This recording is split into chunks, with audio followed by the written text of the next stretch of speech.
Good evening, everybody. Welcome. It's Two-Way tonight here on the Two-Way platform on the day of the State of the Union. We're going to be joining you later tonight, 8:30 Eastern, for special coverage. Hope you'll join us then with our partners of the Daily Mail, many of whom are joining us on this program to preview what's going to happen tonight. There's lots of other news. In fact, if this were a normal show, I would not give the State of the Union top billing, but it's State of the Union Day, so we will. But there's other news elsewhere in the world that we'll talk about with our guests. But we'll start with the State of the Union. It's I would say since we met this morning at 9 o'clock, we know a little bit more about what's going to happen tonight, what we're expecting at least. President Trump had a long lunch with some network anchors, and the ground rules, I think, toggled back and forth between off the record and on, because when they came out, some of them debriefed themselves on their phone, some went on TV, and some were cautious about what they said. Here's ABC's John Carl. Not all that cautious, telling what the president said at lunch. Number 2, please. Just left the White House for network news anchors and offered a bit of a preview of his speech. One notable thing, we did talk about Iran. He said that Iran wants some deal more than I do, but they just can't say the magic words, which he said was that they won't build a bomb. The president said he's going to talk a lot about the economy.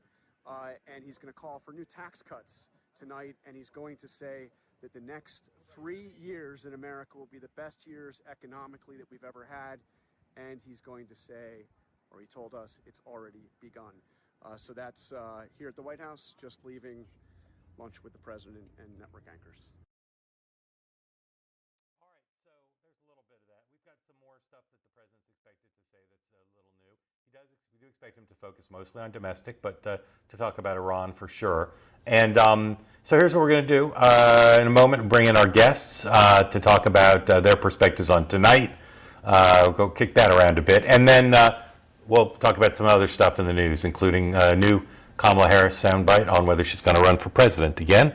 And then we'll want your questions and comments. If you're here on the Two-Way platform and you want to be part of the conversation, we'd welcome you. Please raise your hand. If you've never been on the platform before, tonight might be a good night to do it. And if you're watching on X or on YouTube, we're not suspending the normal rules for State of the Union, so please, no smack in the chat. Peace, love, and understanding, which will not necessarily be the order of the day in the hall. In fact, our partners at Polymarket have a great question, which we'll look at in a moment. Is anybody going to be kicked out of the State of the Union? Which is not a question that Polymarket would have asked 15 years ago, because there was no Polymarket. But if they did exist 15 years ago, they still wouldn't have asked it, because it wasn't normal for people to be kicked out of the State of the Union. But this time, perhaps it will happen. All right, a quick word from a sponsor, then our guests will be here, and we'll go to your questions after that. And again, delighted to have you here. First sponsor of the night is, I would say, a Two-Way standby. Our friends at Cozy Earth are sponsoring this evening. Go to CozyEarth.com, promo code Two-Way for 20% off everything on the site. That includes, yes, the bubble cuddle blanket and the pants, the very pants I'm wearing right now that you'll never see tonight, but I'm wearing them. Go to CozyEarth.com, the towels, the sheets, the T-shirts, and the pants, all available to you for 20% off using our promo code. And remember, the promo code gets you 20% off everything on the site, promo code Two-Way. Refresh your routines with comfort that makes everyday life feel like a new year. Heard from one of you this morning, delighted that you bought the bubble cuddle blanket because you saw dogs using it, because we showed the dogs, those 2 dogs using it. Whatever it takes, folks. If you're buying it based on a dog's recommendation for use by a human, the people at Cozy Earth don't care. That's fine. It's a bit of a bank shot, but that's fine. Go to CozyEarth.com, use the promo code Two-Way for 20% off. And when you get the post-purchase survey, please go ahead and say you heard about it here on this program. All right, let's bring in our guests.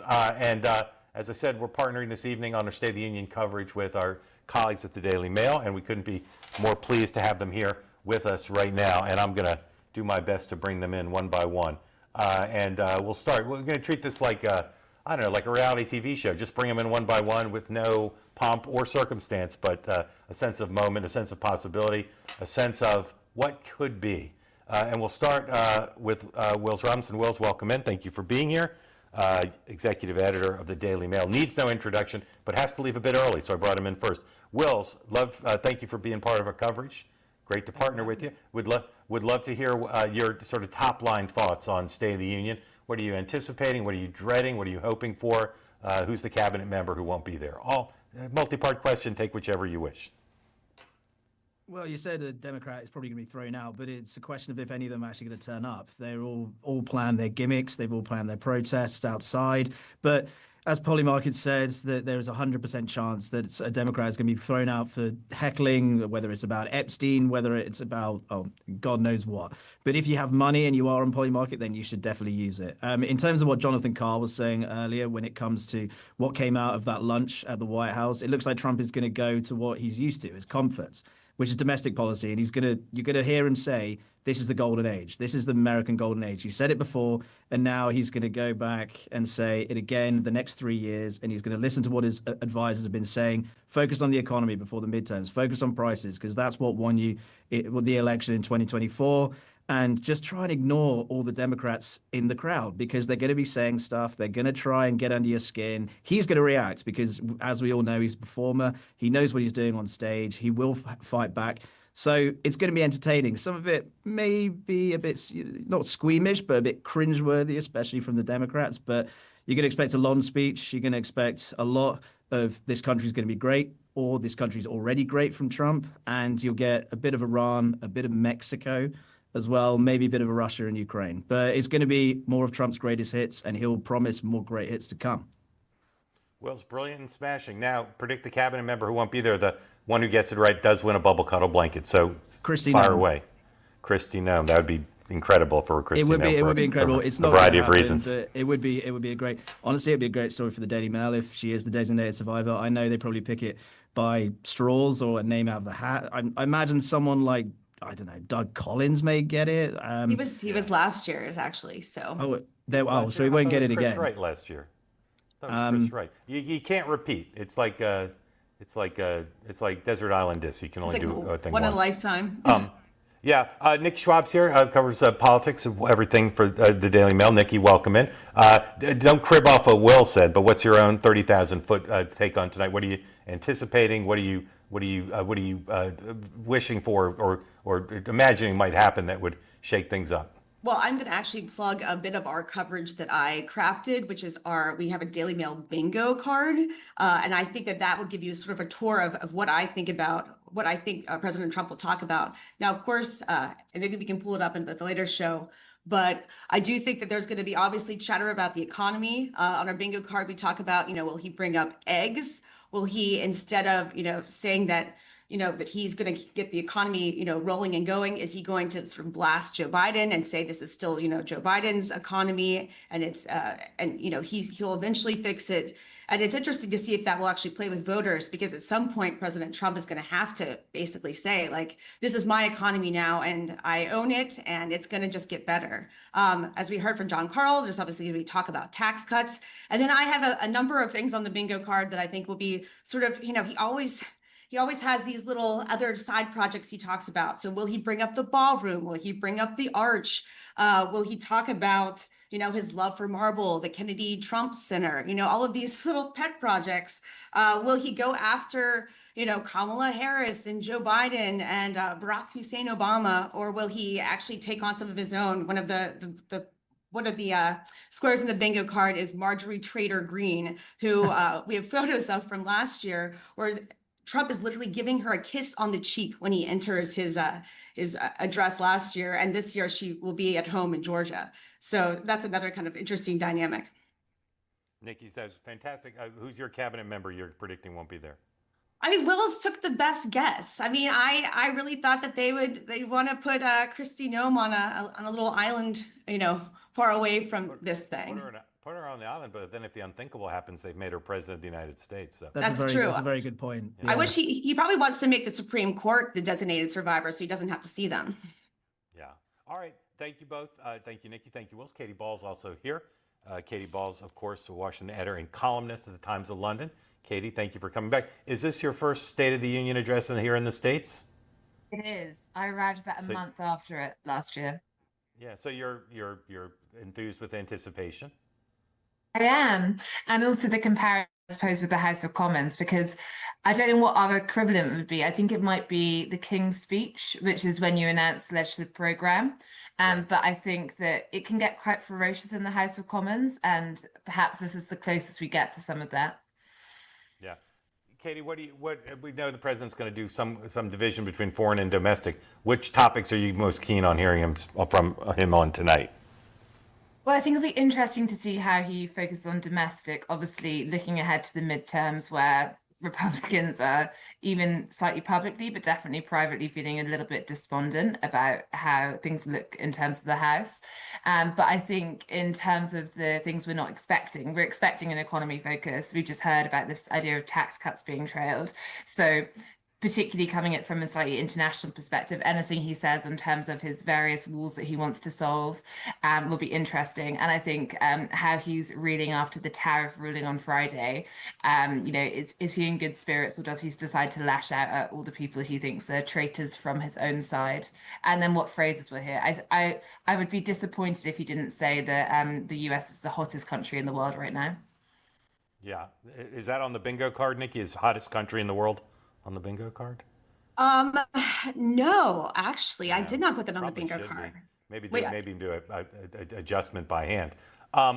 Okay, let's run through some elements of other stuff. We showed you John Call already. Here's the New York Times headline on the speech. That's actually, I think, a pretty good framing of where things are. Not overly complex, but here's the Times headline from this afternoon, teeing up the speech. Here we go. Number one, please. Trump to address a complacent Congress, badly split over his agenda. Trump will speak to a legislative body that has ceded much of its power to him, but recently pushed back gently and where partisan divides are deeper than ever ahead of the midterm elections. I mentioned Polymarket, our partners there have a couple things on the State of the Union. Let's do those now. They're fun. Number 8, please. How long will the State of the Union address be? I'm on the record as saying it's going to be the longest ever, maybe over 100 minutes. And almost half the people, the odds are 48% chance it is over 100 minutes, 90 to 127%, 80 to 90, 19%, 70 to 87%. Wills, put down a fiver at Ladbrokes. Where are you going on this? I think he's going to go under. I think it's not going to be as long as we think. I think he's going to try. He's had a. You've got to remember he's had quite a busy day. He's had a lot of excitement today. He had the Olympic ice hockey team in. He had the patriotism. He had the toothless hockey players who were heroes. He's been chatting to them. They're all exhausted from the night of partying in Miami. So he might say, well, we just got to wrap it up early. If he stays on script, then it will be shorter than what we usually see from Trump. I mean, Trump has historically been known for going for 2.5, 3 hours and covering everything, absolutely everything under the sun, from windmills to Winston Churchill. His party is going to be hoping that he does keep on script. I think if there are distractions off stage in the crowd, then he might wander off. And if he gets on a tangent on something, then he's going to keep going. And the anecdotes always come. He has many. He's been going for a long time. So, but I'm going to go with the under. I'm going to go straight and, well, Trumpian to the point, if that's such a thing. But yeah, if I'm going into Ladbrokes, which for your American viewers is a betting shop, then I would go for the under on this.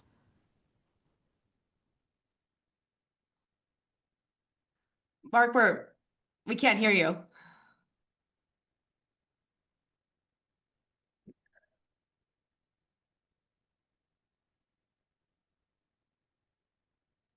I'm going going to to something. Be right cheat back. and go this way. You hear me now? I can hear you. Yep, you're Okay. good. Nikki, over or under 100 minutes? I'm going to go with over. I'm going to go against Bills because I've never known Donald Trump to stay on script in my life. And I think the hockey team will actually have amped him up and he's going to be like, yay, America. Like, I'm going to talk about all my victories. I'm going to like yell at some Democrats. He's got, a bunch of guests coming. Melania Trump has some guests coming, which we covered today. Like, he's going to want to like call out all of them. So I think it's going to be a long one. And he already said it's going to be a long one. So if he said it's going to be a long one, it's going to be like an ultra long one. Yeah. All right. Katie, break the tie. Over or under 100 minutes? I'm going over. I remember seeing him at Davos recently and watching lots of CEOs getting increasingly nervous and frustrated as their plans for the afternoon and various mixes melted away, and he just kept talking. And I think we'll get more of that. I think if he picks out his enemies in the crowd, which is including most of the Supreme Court at this point, then it's going to go, there's a chance that I could lose my bet substantially. And he's got an entire, as I said, hockey team to pay tribute to. He's also got Erica Kirk in the crowd now. And that is going to be a moment that he's going to love. he is going to be, he's going to want to pay tribute to Charlie as well. And that's going to be one thing that I think is really tying into his Republican base. Yeah, we haven't yet gotten either a complete list of the guests with the First Lady's box or the excerpts or full text, but we do know the hockey team will be there. I think that'll be 20 minutes, exaggerating. Here's some video from the Oval Office earlier today, number 22, the president with the men's Olympic gold medal hockey champions. I recognize every one of you. I know every one of you. You're big guys. Good. Thank you. Yes, Mr. President. How are you? Good to see you again. You came a long way since I left. I know. I saw him when it was peanuts. Now he's big stuff. Congratulations. Thank you very much. So here's the deal, fellas. Come on in. So we have. All right, that was not as good as advertised. So anticlimactic. All right, another Polymarket, number 9, Sam, please. Is anybody going to get kicked out? And again, this is not a normal question, but apparently it's normal for where we are. 44% chance that someone gets kicked out. Katie, if someone got kicked out, who would you think it would be? I've got my own guess, but you go first.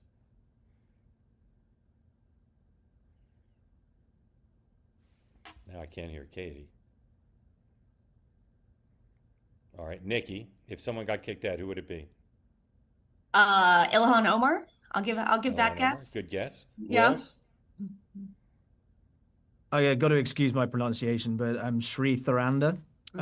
He has already said that he is going to do something to get kicked out. So there you go. He's put the money on it. So if that is an option on Polymarket, I'm definitely putting my money in. What it's going to. This is not a specific person, but I think it'll be the guest of someone, not a member of Congress. But all these members have brought these like amateur guests, and I bet one of them just heckles to such an extreme they get kicked out. Or it could be an Epstein survivor who starts shouting him down. Somebody's guest like that. Katie, you want to try one more time? Thomas Massey, maybe, if Trump turns on him. But yeah, I think some of the, if you look at Ro Khanna's guest, for example, with the, MAGA already criticizing him. Okay, here's my last question on somebody getting kicked out. Just thought of it. What would be the biggest news story? Who getting kicked out would be the biggest news story? Wills. Melania Trump getting kicked out. All right. I mean somebody who Sorry. I think a group of people getting kicked out, like a large group, whether it's a walkout. I know that's sort of technically kicking out, but leaving a lot of empty seats in Congress, that's going to be a huge story and not a great. I mean, actually, Trump might love it as a visual, but it's not going to be a great visual when people wake up in the morning and see it on news websites like the Daily Mail or see it in paper. Yeah. Nikki, who would be the biggest story? I've got two thoughts. Nancy Pelosi or Amy Coney Barrett. Those are both big. I was going to say John Roberts. Oh, yeah.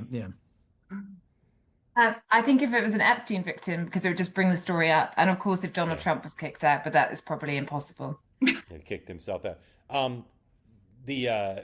We just saw a report that Congressman Massey, this will be the least surprising thing I tell you tonight, plans to sit with the Democrats as a show of bipartisanship, which members have done in past years, but not in the Trump era typically.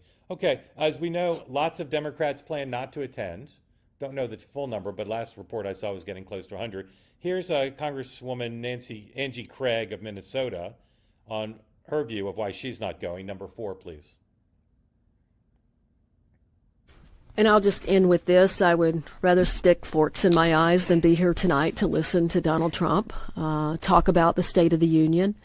But this is the people's house, and I will not abandon the people's house. And that is why I feel it's really important to bring Angel Silva here to represent and have Donald Trump have to look in the face tonight the people that he has hurt across our country.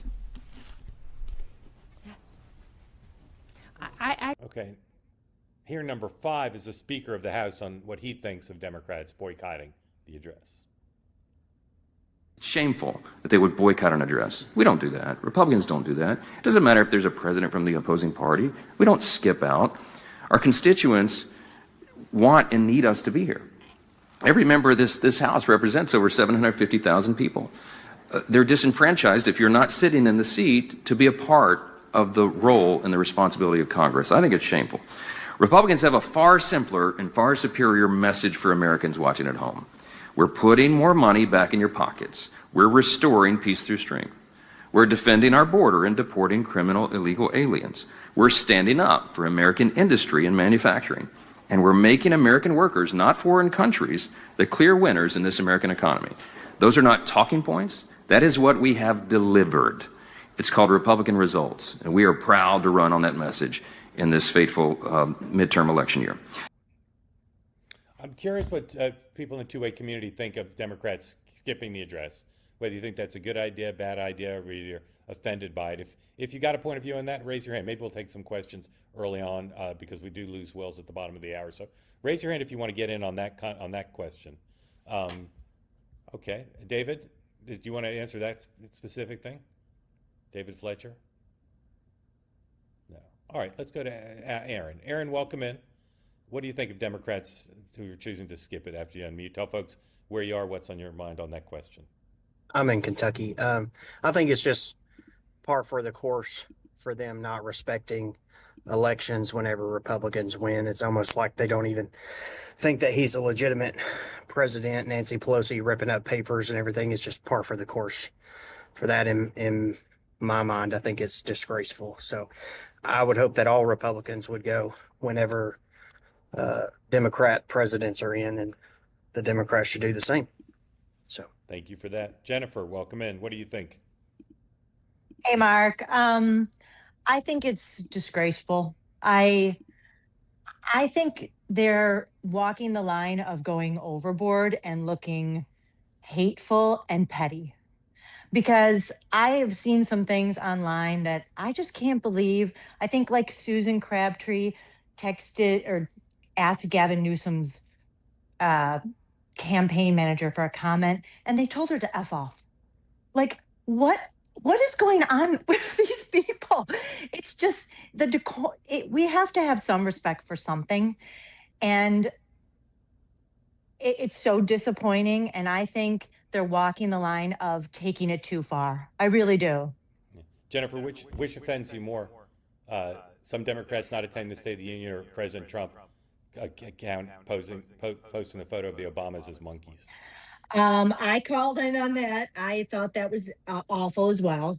But I think that was a stupid boomer mistake. I'm not excusing it in any possible way. He says a lot of things I hate. But I think we have a lot of other things as a country to contend with, especially this Iran war that no one seems to know what we're doing. Like, why are we going? No one's explained that to the American people. No one is for that, from what I understand. We've got the affordability crisis. I think this Epstein thing has gone wildly, like, crazy. And Jennifer, I just think, what's one topic you want the president to talk about tonight that you're worried that he won't? I want him to honestly address the economy. He gets up there all the time. I can't even listen to it sometimes. And, everything's great. We've got the hottest country. And a lot of people are not feeling that. And he's doing the Joe Biden thing where he just gets up there and says, it's great. You just don't understand that it's great. And it's losing Nikki, him support sorry. every day. Every day Nikki, he's losing support. Question for Jennifer, Nikki? No, actually, I just wanted to say that, Jennifer, that was you said that more eloquently than I did, which I was sort of trying to make that point in my sort of opener. It seems like, and I've asked Republicans about this too, how is Trump not basically repeating the same missteps of Joe Biden by being like, a hype guy about the economy when people literally can't afford, I guess, we can afford eggs now, but, housing or what have you. And so, I mean, I think there's a way that you can thread that needle, but I'm not sure if Trump can possibly do that. Wills. Sorry, Nikki. Go ahead, Wills. I agree with Nikki. I agree with Nikki. Jennifer, you put that very elegantly. I think tonight Trump is saying, he's saying this is the hottest country in the world. He's going to say it over and over again. He's going to say probably trillions many, many times, which is one of his favorite words. But he's actually got to put in place what he's going to do. Like how he's going to pull this forward and how he's going to improve the affordability crisis, how he's going to affect pocketbooks, how he's going to affect people's wallets. That's the crutch issue. And that's, again, going back to why the Republicans won in 2024, why it was a 7-state rout of 7-swing state rout of Kamala Harris. He's actually got to have this substance. Talking about successes and talking about how this is the golden age. So what does this mean? How is the normal person, how is everyone going to feel that this is the golden age? Trump may feel this is the golden age and the people around him, but he has to actually get that down. Tax cuts is potentially one way of doing that, but he's got to bring something to action, and he's got to do it quickly because the midterms are going to come around very quickly. And if what it looks like is going to happen, the Democrats are going to take over the majority, then he is going to face a lot of pressure, investigations, scrutiny, constant. So the substance of this speech is key. He's going to make there's a lot of headline words. This is what Trump knows how to do, and he's very good at doing it. Big statements, but now it's time for substance and how he's going to pull the affordability crisis from a crisis and give some solutions. Yeah, thank you. Ryan, thoughts on the Democrats or the evening at large? Yeah, appreciate that, Mark. It's honestly pathetic and childish. I feel like every year it's more and more theatrics. I'd like to see less theatrics, and honestly, I want Trump to do a short speech too. This tendency to ramble, really dilutes his message. But yeah, the theatrics, it's sad and childish. It's not Hollywood, it's DC. Katie, question or comment? Lost Katie's audio again. Don't have Katie. Okay, we'll work on that. Ryan, thank you. Grateful to you. I know, Wills, you need to go shortly, so I'd love to know, we talked a fair amount of the domestic, mentioned the foreign. Where do you think we are on Iran and what the president might say tonight to influence that, or you think it'll just be a placeholder in advance of the Thursday talks in Geneva? I think a placeholder. I agree with you. He said over today and last night that he wants a deal. I think it's very clear that he doesn't really want to go for a full-fledged strike. I initially thought that there may be a peremptory smaller strike, but I think he wants to go to his negotiations to go to Geneva and get something on the table. But the question is whether Iran is going to come to a suitable agreement that is going to stop Trump, essentially. If that doesn't happen, then I think that Trump will go through with it. So I don't think we'll hear much about Iran. There won't be many threats. Then there'll be a mention of the deal that's coming and the deal that he wants. There might be a veiled threat, but it's another case of waiting and seeing with Trump.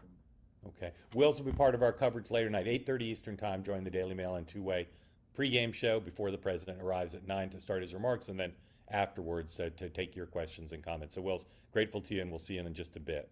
Thanks, Mark. See you later. Okay. Nikki, Katie, I want to run through some other non-State of the Union news with you and get your thoughts. And then again, before too long, folks, we'll get back to the community. So please keep your hands up, raise your hands if you'd like to get in. The former Vice President of the United States, Kamala Harris, today in a podcast that I'm not familiar with, leaned into the possibility of running more than she typically does. Here's number 11, Vice President Harris.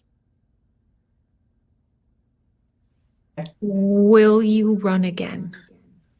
I haven't decided. You're still thinking about it? I might. Mm-hmm. Yeah. That's what I've been saying. That's what I closed the book and I'm like, oh, she wants to. She's just thinking about it. If that was my impression. I don't know if that's what you intended, but that was my impression.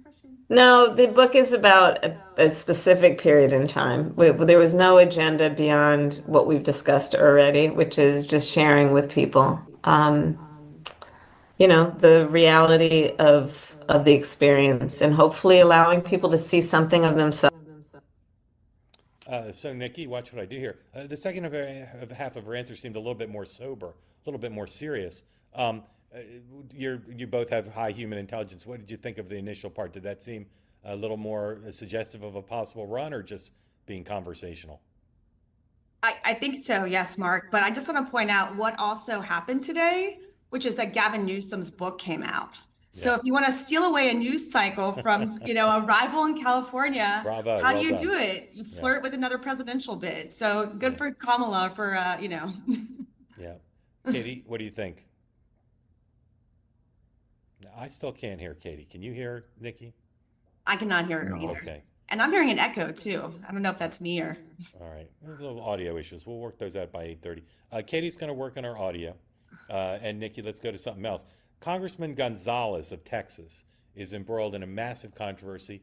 A former staffer of his, with whom he's alleged to have had an affair, with whom he's alleged to have sexted, committed suicide, and there's pressure on him to resign. Here is Tony Gonzalez asked by Manu Raju of CNN if he plans to step down. Number 14, please.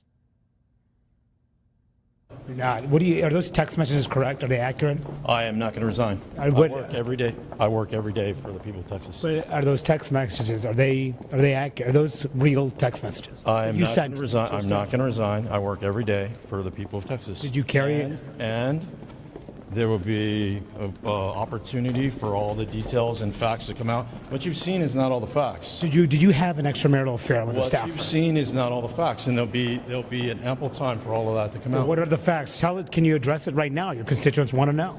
My constituents are not here in D.C. My constituents are back home in Texas. What do you make of some of your colleagues?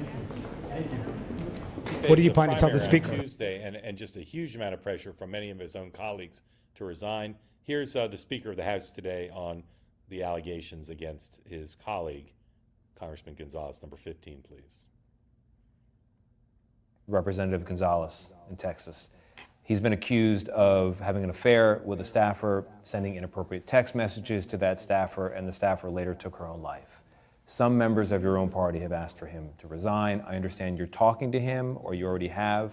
What are you going to say? Planning to talk with him later today, actually. Of course, he's an incumbent. We made a endorsement of Tony Gonzalez back in the fall, before any of this came up. The allegations are, it's detestable what is being alleged. My understanding is he's denied a lot of this, and we're trying to sort it out. Now, it has been reported that the Office of Congressional Conduct is investigating this and has been for some time. And what we do here is we allow all the facts to play out. That's what we must do. Nikki, thoughts on this and whether Gonzalez will be able to not be forced to resign and whether he's got a chance in his primary? I mean, I think that, if the investigation shows that this was an actual affair and it led to her death, it would be really hard to survive this politically. And I mean, I haven't been fully covering it, but the details I know are just really, really tragic, the whole thing. So I think it's a hard one to swallow. It's going to be a hard one to survive. Again, I've such appreciation for your high human intelligence. What's your sense of Mike Johnson's comfort with his staying in the office? I think that Mike Johnson would like him to exit the building as quickly as possible. Yeah, except for the fact that it threatens his majority. Yeah, exactly. If you could plug in another Republican immediately, then. Yeah. All right, let me get another sponsor and then back to folks' questions and comments. So please raise your hand if you want to get in on the conversation. One more sponsor, our friends at CB Distillery give you 25% off everything on the site with the promo code TWOWAY. It's a product used by over 2 million people in the United States. It works to help you deal with problems sleeping, stress, pain after exercise. It's worked for many. Right now, you can get 25% off everything on the site. Give it a try if it's something you think could help you. Over 50% of adults say they'd feel better if they got more sleep, and stress is often for many the biggest barrier to sleep. This is a product developed by doctors, third-party tested, free from fillers. Everything in it is not artificial. They're a source that many people trust. 200 million happy customers. Go right now to cbdistillery.com. Use my promo code TWOWAY for 25% off everything on the site. cbdistillery.com. Promo code TWOWAY right now. Specific product availability depends on what state you live in. Thank you for your attention to that matter. All right, folks, let's go to Chris in Georgia. What's on your mind about State of the Union or anything else you want to discuss? Chris, good to see you, sir. Yeah, I'll say something and then it will turn into a question. Listening to some of our community members express concerns about the decorum of the Democrats and the election denying of the Democrats and the lying of the Democrats. I don't recall Biden ever claiming that something had dropped about 800%, which is in fact mathematically impossible. My question then becomes, for the Brits on here that are your guests tonight. Well, we lost the two Brits, so What's Nikki, that? now up to I'm you. sadly just from Pennsylvania, though I Oh, do you're work just for the from Daily Mail. Pennsylvania. Okay, So, well, then I'll have to give it to you then. Have you ever seen another politician in this country or maybe any other place you've seen able to engage in the same behavior that his followers claim to detest, but they stick by him no matter what he does?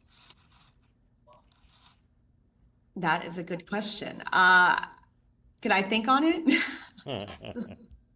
Chris, while I mean, Nikki thinks on it, what do you think, Chris? Chris? Mark, I'm having trouble hearing you. Hold on. What was the question? Well, Nikki wants a moment to think on it, so I want to know what you think the answer to your own question is. Oh, I think the answer is that he already said it years ago that he could shoot somebody on Fifth or Park Avenue, whichever one it was, and they wouldn't care. And it's because he's carrying out certain agendas that are nefarious and frankly evil in my view. And so as long as he's doing that, they don't really care what he does. Okay, Nikki, you just say I agree. Probably finesse that. I mean, I will say that I do think that Trump is losing his hold a bit on not maybe MAGA, but I mean, if you look at his poll numbers, they're not great. I think that he has lost a bit of his coalition that brought him back into office. So yes, I take your point that he obviously is saying that he could, shoot somebody on Fifth Avenue, which he boasted years ago. But I do think at some up with Trump, and we see him as a deeply unpopular president, or he can turn it around and be hold that entire coalition and pass it on to his heir apparent JD Vance. Yeah, Chris, thank you, Nikki. If they're just the nature of the presidency, as you well know, is cycles of boom and bust, and a year ago Donald Trump was riding high, and Democrats were kind of a little bit thrown back. What would the elements be if there were a Trump political comeback that would raise his poll numbers and give him a sense of momentum again? A good speech tonight, but what would the other elements of that potentially be in the next couple months? I think one thing that we polled that was really popular, and it might have just gotten kind of screwed by the Supreme Court, was this idea that he was going to give out checks. Yeah. I mean, actual like physical, Right. Trump checks for those for that tariff cash. I mean, I think that would definitely, help him for sure. I think, I'm seeing at least one person say the checks aren't going to help. I also think that because he's sort of pumped the brakes on some of the ICE stuff, at least the more, very, almost, I don't want to say violent, but some of this imagery we saw out of Minnesota that really upset people. I mean, we've definitely seen, he brought in someone that obviously handled the situation quite a bit better than Kristi Noem, with Tom Homan being there. And so I think that has helped him. And so if he can sort of make immigration a success story again, which right now it's hurting him, that would be another way that he could potentially help himself. But remember, I mean, he was elected on this idea that he would help with immigration and also help the economy. So those are sort of the two big issues that he needs to prove himself on. Yeah. Katie, let's try your audio. Good. Can you hear me? Yes. Yay! Welcome back. Hooray! Katie, what's going on with your prime minister and that head of lettuce? There were a couple days where it looked like he was going to be forced to resign. What's going on with that? He could still be forced to resign. We're currently having the Epstein scandal in the UK shake the British establishment in a way it just hasn't in the US, I don't think.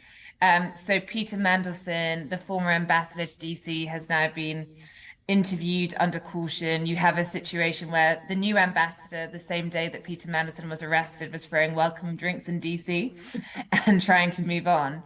But Keir Starmer, I think as more information comes out, could come under pressure again to go, particularly because he's quite unpopular right now. And you have various by-elections and local council elections. The local elections probably are equivalent to the midterms, where we're expecting a lot of losses for the government. There's an investigation that was forced by the opposition into more details about what was done with Mandelson before he was made ambassador. What's the timeline of that investigation? Is that something open quickly?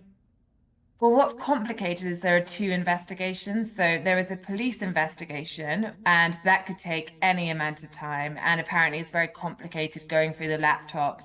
And it's worth pointing out what Peter Manasson's being investigated for is not being involved in sex parties with Jeffrey Epstein. It is about misconduct in public office. So did he trade market sensitive information to his friend Jeffrey Epstein, could then use it for financial reasons? And then you also have in Parliament a push by MPs to make Peter Manasson's correspondence with the government public, but the police investigation takes precedent. So it could take years before you actually get to see all the correspondence. Thank you for that. Nikki, I just asked you about Epstein in this country. We have the site this evening of many Epstein survivors, accusers, victims, whatever you wish to call them, attending with members of Congress. And then the Clintons are supposed to testify this week. I've not heard much about what we expect from that, including whether there's going to be live coverage. Do you know whether I think it's going to be video of the Clintons? I think it's going to be New York too. Is that? It's going to be in Chappaqua. I don't know if it's going to be from their home, but do you know, is that going to be videotaped? Is it going to be live? Any idea? I don't know. I don't know the specifics. I just thought it was interesting that they weren't going to come to Washington, D.C. to give the testimony. Yeah. Well, they let Les Wexner do that as well. Apparently they're keen on field trips. Matt, welcome in. Thank you for being part of Two-Way. Unmute. Let folks know where you are who don't know and what's on your mind for Nikki and for Katy. Hey, thanks, Mark. I'm in Florence, South Carolina. I was just curious about you guys talking about what could happen in the poly markets and all that. Is there any polling or data as far as how independents are looking at this? Because hearing all this, it wears me out. It just wears me freaking out. And I'm just curious the impact. I just feel there's an opportunity, and I'm a conservative. I just feel there's an opportunity that is greatly missed by the Democrats to be the adults. And I think this is what just drives people crazy about politicians is we need you there. We need you to work, not grandstand, not show out. And we just need you there to do the work. And it drives me crazy. I can only imagine as an independent what that would feel like or look like. So I'm just curious about the impact on that. Yeah. I don't know if anybody's polled the question of Democrats skipping the State of the Union. But Matt, let me ask you this. Name some things Donald Trump's done that you are more bothered by than Democrats skipping State of the Union in the last decade. Name anything you can think of that bothers you more than Democrats skipping the State of the Union. Oh my gosh, that list is long. The list is long. Yeah. I'm just surprised, honestly, that people are so outraged by this. I mean, I don't think it's great either, but compared to what I wouldn't say Trump I'm outraged. I'm just, it just is, people are just tired. I mean, we're exhausted, with everything being at 11, and it's just unsustainable. Right. Yeah, well, that's true. Nikki or Katy, question for Matt, if you wish. What do you want him to? Sorry, Katy. No, go ahead, Nikki. Nikki first, then Katy. Go ahead, Nikki. What is a policy that you'd like to see him talk about? Well, I think the affordability is definitely top of mind for everyone. And I'd rather have honesty to say, we're not there yet.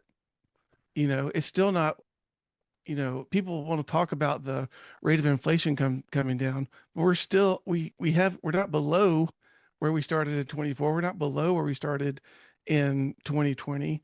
And, whether it's the government spending or whatever approach you want to take or solution there is, just be honest with where we currently are, because you can talk about it's the greatest economy, but everyone has mentioned it. Don't do what we just went through 4 years of prior to Trump, is being told, don't feel this when you're having a hard time buying groceries, or your grocery bill is doubled, or your kids are looking to buy a house, and it's just impossible. It's just an impossibility at this point. So to me, that's just that I have. When you say affordability, Matt, be more specific. You want to talk about housing, food prices, energy? What? I would say housing and food prices, probably food prices more than anything, but that's the thing that people are buying and have the receipts every week that is most impactful. And when things that we would buy, and we're partially empty nesters. Our grocery bill is the same as when we had two teenagers in the house. Yeah. And so it's a reminder every week. It's just a constant reminder. Yeah. Katie, question for Matt? Yeah, Matt, I just wondered on your point about turning the volume down a bit from 11. How much do you think Trump and the Republicans have a role to play in that when it comes to why the Democrats might be I'll be boycotting? the first to tell you that Trump is not the guy. Like if that's what you're expecting from him, it's just not. And the thing that I hear people like Chris or Dan, that they'll be the first to say, "Well, Trump," and I'm like, I know, like I'm not going to argue with you, but I want something different. I want something. I love the policies. I love the governance to some degree, but the manner as how it's executed, it just wears you out. It just wears you out. Matt, thank you. Can I ask if you have a 2028 favorite on the Republican side? Man, I would love Rubio to run, but I like JD Vance. I think if it was Vance and Rubio, it'd be a very strong ticket. Matt, thank you. Grateful to yeah. you. Everybody put in the chat right now, if you might vote in the Republican primary, would you rather vote for Rubio or Vance? Just put one word in the chat. Let's just see what everybody says. Rubio, Vance, Rubio, Vance, Rubio, Vance. Wow. Rubio. Yeah. Michael, welcome. Thank you for being here. Tell folks where you are, what's on your mind for Nikki and for Katy. First time, long time. I've been listening since before the election from Houston. Like your shirt. One I comment. like your shirt, sir. Oh, thank you. One comment, one question. Comment is just, I am conservative, but I'm just tired of all the going up to the volume 11. I'm desperate for bipartisanship, and I just think that with so many people not coming, it seems like we're still headed towards more division. And so that's just a comment. My question is on the SAVE Act. I think it's stuck in the Senate, and what will it be brought to the floor? Why might Thune not bring it to the floor? Yeah. What are your thoughts on that? Super complicated, interesting, and important question. Katy, you want to go first? Thoughts on that?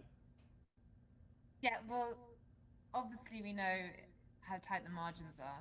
And I think that you've seen, obviously, them pinning down certain figures who have gone against it, the big push to sell it, and the Republicans saying they need to do this for the purity of elections and so forth. So I think that if you delay these, if you bring a vote and you can't win it, what does that say about the president? But it's also quite clear that the White House see this as very important, and they're not going to give up on it anytime soon. So I guess it's just a question of timing. And then really, if you look what's happening in the midterms, they have to get a lot done before they get there, because even if the Republicans having a surprisingly good result, I think it's going to be downhill from what they have now. Nikki? I was just going to say, on the political side of the SAVE Act, I think it would be, if it were to get passed before the midterms, I think the Democrats will use it to clobber the Republicans in the midterms. I mean, there's a lot of messaging you can utilize, especially amongst female independent voters, which are obviously a very important voting bloc, to basically use it to help Democrats win back the House. But my understanding is it's bipartisan. There's a lot of bipartisan support for it, that just having an ID and being able to show an ID. So, I guess I'm just not understanding why that would be a cudgel. I mean, I what I've seen from messaging on the left is that, they're, the more progressive side of the Democratic Party is very against it. And they obviously are messaging it to make it sound like, if a woman's gotten married, she can no longer vote. We're disenfranchising women. And I think that a message like that could potentially resonate. Yeah, I'm not saying that it's not bipartisan. We saw some of this in the UK, and often it does when it was about kind of voter ID and bringing in rules. And it does, at least then, it fell into party tribal lines where the right tend to be more in favour of it, and the left say you're going to further disenfranchise voters and stop them from coming out. And they will come up with lots of reasons. So while you get some bipartisan, I think that there is often a push to say, well, you're doing it to stop our voters coming out. Michael, thank you. Grateful to you. White House just circulated to its allies talking points for the speech, and if the talking point topics are all part of the speech, this will be over 100 minutes. Quite lengthy. Lots of things brought up. I didn't have time to read it closely, just showed up, but it's a lot of topics. Sue, welcome in. Sue lives in Colorado. Thank you for being part of Two-Way. Unmute what's on your mind for Katy and for Nikki. Quickly, I wanted to say that I hope the Democrats don't put on any kind of show. I think they would be much better off if they just came there and sat, and, Trump is obviously going to say things that are uncomplimentary of the Democratic Party. And my question is, today I saw an interview that Frank Luntz did, and he was asked, what is one thing that you would like to see Trump do? And his comment was that he would like to see Trump reach out to the people who did not vote for him. I don't think there's any way that he will ever do that. He has made it clear in my mind, especially when you look back at the first government shutdown, when he said that he was going to cause pain in blue states. He was going to cause pain to Americans. And I don't think Trump really respects people who didn't vote for him. I can't see him reaching out in a bipartisan way at all. If he did, I really do think that it would go a long way in healing a lot that's wrong with our country right now and the divisions that we're seeing. So I just sort of throw that out there for comment. Yeah, thank you for that. Katy. Yeah, I think it's a nice idea, Trump reaching out to those who didn't vote for him.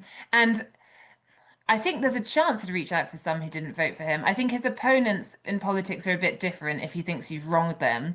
The Republican Party is always going to want more voters, but you can't really imagine with Trump's tone him saying, oh, I got this wrong, now you need to come back. But listening to everyone's comments tonight, it feels that what a lot of people want is just a bit more honesty. And from the president, there's a slight sense that people don't expect him to say, I have a silver bullet solution to everything. But even now and then, perhaps I'd be interested in your thoughts and appreciate that some things haven't gone to plan. You might not have voted me then for this reason, but you should trust me on this, might go a bit of a way. Nikki. No, it just seems like it's not something that Trump has ever really been interested in. He talks when he is speaking, he's always sort of talking, belovedly about his supporters and not so nice about his rivals. And I mean, back to the bingo card, a lot of the squares are filled up with Democrats that we most likely will think that he will probably talk about tonight and yell about, like auto pin Joe Biden or Kamala Harris. He seems like he can't really just help himself. But perhaps, the next Republican nominee will do a better job. Yeah. Sue, thank you. Grateful to you. Thank you for being part of Two-Way. I want to talk about this evening and about this platform. This episode, we took a few more questions than usual because of the nature of the night and comments. And I learned more in this hour from the community than I would watching 12 hours of cable news. This platform is predicated on input from all of you. So couldn't be more grateful to you. And on nights like this, we've done it on election nights. We've done it on some big presidential nights. Nothing's more valuable to me as a journalist. Nothing makes me prouder to be part of Two-Way than to have robust participation from you all. So we had one new person on tonight. If you've never raised your hand, come back 8:30 Eastern time, and then right after the president's speech. And after the president's speech, ladies and gentlemen, as we've discussed, is a moving target. Some of you may be asleep. I'll have a liter of Diet Coke, so I'll be up. But maybe he'll start at 9:05, 9:10, depends on how much he milks the applause, and then we'll see how long he goes. We'll reconvene with Nikki and her colleagues from the Daily Mail. We'll talk a little bit, but shortly after the president concludes, we'll have the Democratic response from the governor of Virginia, and then we'll spend the rest of the evening together talking about what you heard. So I'd love for you to watch wherever you're going to watch. You can watch the speech here with us on the Two-Way platform, either on YouTube or X or here on the Two-Way platform. But watch the speech with us. You can be in the chat during the speech and communicate as a community there. And then afterwards, again, opportunity for you to raise your hand, come on and tell us what you thought, ask any questions you have. But I'm looking forward to it, and we say conversations like no other. Every cable channel will be pretty much the same. And unless you really luck out, you're going to probably hear just one perspective. This is all voices under one roof. So I hope after the president and after the Governor Spanberger, we have folks come on and say how much they like the speech and why, and folks who come on and express a different point of view. That is what two-way is about. That's what we do here that makes the conversations like no other. And looking forward to joining. So again, 8:30 Eastern time, come here. We'll spend half an hour together previewing the speech more. I think we'll know more. At that point, I'll have time to have read the talking points. But I think we'll also have some knowledge of more people in the First Lady's box. We may have excerpts. I think we will have excerpts from the speech. And we'll break those down and preview things a bit. And then the great arrivals, the pageantry, for as long as I've done live television on Night of the State of the Union, nothing I like more than seeing who grabbed those aisle seats, who's sitting with whom, who's brought guests. And we'll talk about all that, and we'll see the Supreme Court in. We don't know how many justices are coming, so we'll see that, see which cabinet member isn't there. We'll get all that done in the pregame. And then we'll watch the president together, watch the governor together, and then an opportunity for all of us to visit as a community to hear what you thought about the speech. So I'm looking forward to it. Nikki, what besides participating with us on two-way, what else does the Daily Mail have planned for State of the Union tonight? Well, we definitely have one of our reporters up on Capitol Hill. She'll be in the House chamber. I told her if she saw anything exciting that she needed to text me so I can talk about it live on air. And then we have, of course, a number of people up in our New York newsroom, and then a number of people here in DC who will be monitoring the White House and obviously any sort of action on social media, and also paying attention to Abigail Spanberger's speech afterwards to see if she does well, or does she, make one of those blunders like the water bottle moment or something else awkward. Yeah. Katy, are your editors back home interested in tonight? Yes, actually, I'm very interested. Not that we can compete with the two-way or the Daily Mail, but we will have our own live blog and then an analysis once he finishes speaking, whenever that might be. I think lots of Brits are quite curious about it and see it as quite a spectacle, almost to rival some of what we get in the Houses of Parliament. Yeah. We haven't talked about, we talked a little bit about somebody being kicked out, but Joe Biden famously in his last State of the Union address engaged with hecklers. Nikki, what's your gut? If the president's heckled tonight, will he ignore them or will he engage with them, do you think? Oh, I think if Joe Biden engaged with hecklers, then Donald Trump is going to engage with hecklers. Katy, do you agree that he'll engage? I guess we'll see how, but I think he'll feed off it. You saw in the United Nations speech when he felt he'd been sabotaged, that he kind of incorporated it into his speech of it, you can't stop me, everyone's trying to get me. Okay. Grateful to you both, to Nikki and Katy. Thank you for being here. Grateful to all of you for being part of tonight. Again, one more time, see you at 8:30 Eastern time, p.m. tonight, right here on two-way. You can watch on YouTube, watch on X. Come on the platform, participate. And then after the president's speech and the Democratic response, we will reconvene and eager to hear what you all thought of the speech and the reaction in the hall and the various Democratic reactions as well. And then, of course, 9 a.m. Eastern time tomorrow, we'll be back with the morning meeting for full overnight wrap-up. So thank you, ladies. Thank you all for being here. We'll see you at 8:30 p.m. tonight with the Daily Mail. Have a good few hours.